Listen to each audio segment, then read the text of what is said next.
Power is knowledge. Knowledge is power.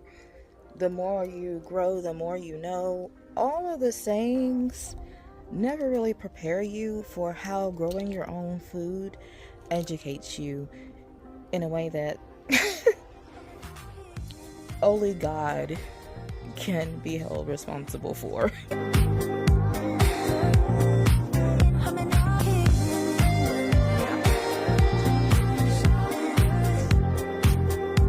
I was able to locate blossoms on our lemon tree, and I'm going to show you in just a moment. Remember, we were really shocked to receive fruits off of one of our 3 lemon trees this past year in 2024. It is now March 2nd of 2025, and this tree has been putting on blossoms for a few days now. I saw it about 3 or 4 days ago, and I was shocked out of my mind. Tried to record a video, and it was so chaotic that I just deleted it and laughed at myself. But I checked the other 2 trees, and I don't see any blossoms on them yet.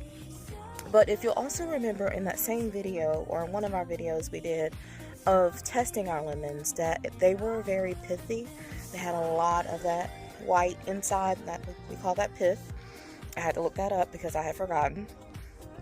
But one of the ways that we can avoid that, and if that's responsible, it could be a lack of phosphorus. And so what we're going to do is we're going to go back and we're going to put some bone meal down around our trees and water that in real good.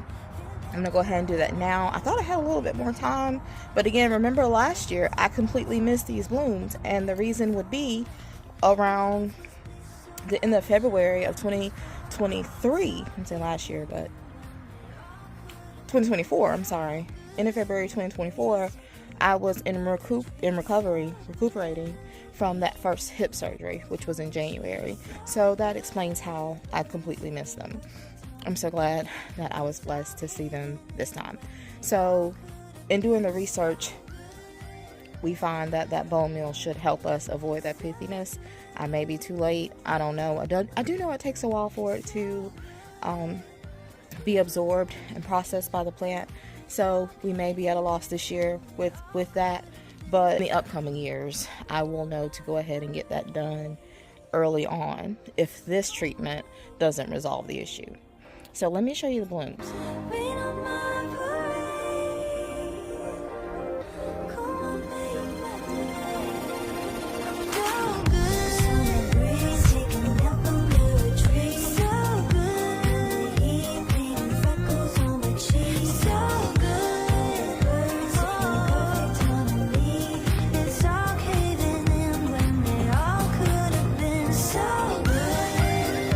They say around, not necessarily the base,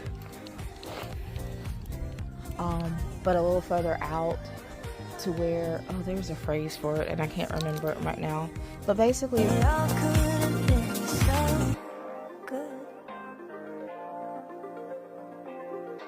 right here would probably be the one that's the furthest out.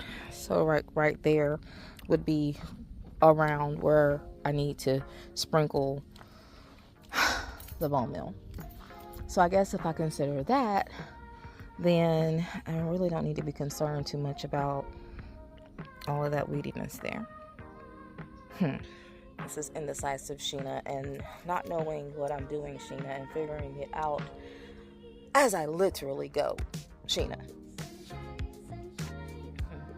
Okay, I made up my mind. It's still early in the season. There's not a lot out for the bees. So, since the bees are partaking of, is that wild geranium? I'm not sure what that's called. But the bees are definitely in there.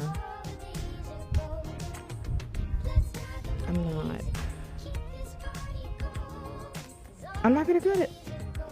I'm just gonna sprinkle around. Yeah, that's what I'm gonna do. And water in really good, or else my dear Brady's just gonna come back and lick it up. And remember, bone meal is, especially if you get organic, doesn't have anything in it. It's just bones of these different animals, all grounded up and turned into a powder. Okay, see, the instruction says a cup to 1.5 cups around the bottom of the tree per tree. So we're gonna go ahead and do that. This holds 3 cups, and I filled it a little more than a little over the top. So this is enough to do 2 trees, and I'll just come back and get some more for the third tree.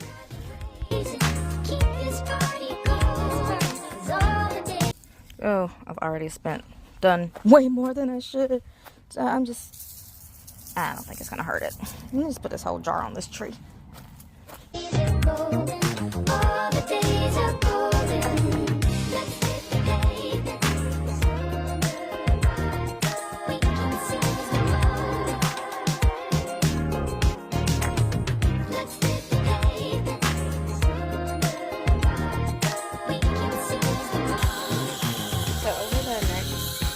Days I'm gonna water these trees and around this area where we put the bone meal every day, and then looks like Wednesday we may have some torrential rainfall coming through, some storms or something, so that should take care of the rest of it.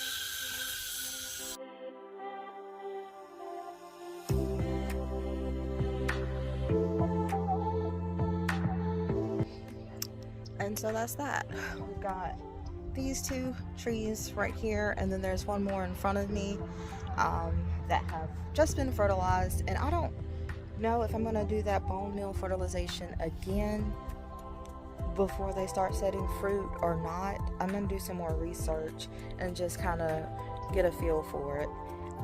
The really cool thing about this is if it's successful and this treatment works and the pith dies back this coming season, then we will be able to offer these to the public. So many people saw our posts from this past season and were like, yes, we love to get some of your organic lemons, but the thing was the pith issue, and so I had to say no because I don't have my art down to a science yet. And I meant it that way because at this point growing for me is really from the heart. It's an emotional thing, and then once I get past that, the emotions involved, the feeling, the connection that I feel with my creator, once I get past all of that, then I can start to focus on the science behind the heart of growing. And so that's where I'm at now, working on the science part of it and balancing everything out. So if this is successful, we'll let you know. If it's not, we're gonna let you know too. So stay tuned. Well, this is kind of a better angle because you can almost see all 3 trees. This is the one that was in front of me in the previous clip, and then there they are, all 3. But what I really wanted to say to you is thanks for watching, thanks for supporting our channel, and we look forward to seeing you in the next video. Make sure you like, subscribe, and share our content with your family and friends. Take care. Grow, kings and queens. Grow.